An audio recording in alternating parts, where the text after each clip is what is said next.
Hello everyone, I am Minal Jhope, Assistant Professor of Computer Engineering Department of All India Shri Shivaji Memorial Society's Institute of Information Technology, Pune. So D flip-flop also we have seen already. Okay, so this is the D flip-flop circuit diagram. Okay, the logic symbol D is what? The data inputs you may say.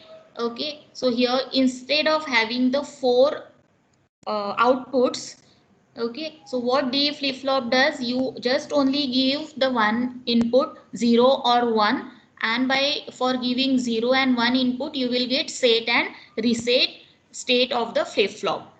Just if any circuit required to set or reset the flip-flop, the D flip-flop we can use. So here you can see the truth table of D flip-flop. When you give the D equal to 0, your flip-flop is going to reset. When you give D equal to 1, your flip-flop is going to set.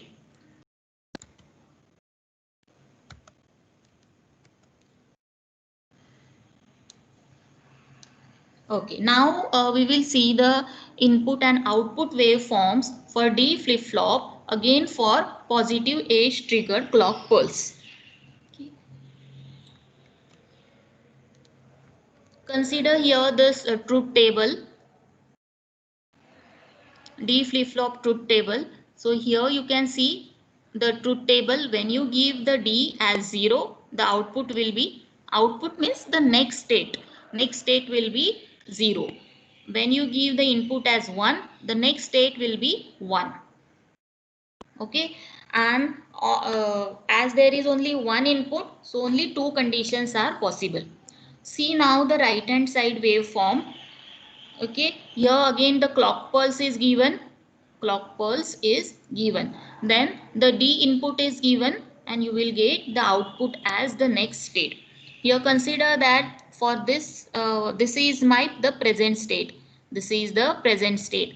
When clock pulse is triggered from 0 to 1, at that time consider the input. So what is the input? D is 1 here. So at D equal to 1, your output will be, the next state will be 1, that is the flip flop is going to set. So here the flip flop is going to set for this clock pulse. Now when again your clock pulse is triggered from 0 to 1, see the input. So here the input is 0 at that time. So here at 0, your flip-flop is going to reset for input 0 as a D. So here for this clock pulse, the input, the next state is reset. That is flip-flop is going to reset. Again observe for the third clock pulse. So this is my third clock pulse. Clock pulse is triggered from 0 to 1. Now consider the input D. Here the input D is 1, that is high. So at that time again your flip flop is going to set. So this is the waveform for D flip flop for the positive age triggered clock pulse. Okay. So any doubt in this again? Any doubt? So this is how we can check the flip flops for giving the inputs, and again you should know what is the current state. So when you power on the flip flop, at that time whatever the present state is there, that present state I don't know. Okay, present state I don't know when you power on the flip flop. So that's why you can consider any present state when you draw the waveform. Okay, and again input may, again you can vary this input waveform according to you. Okay.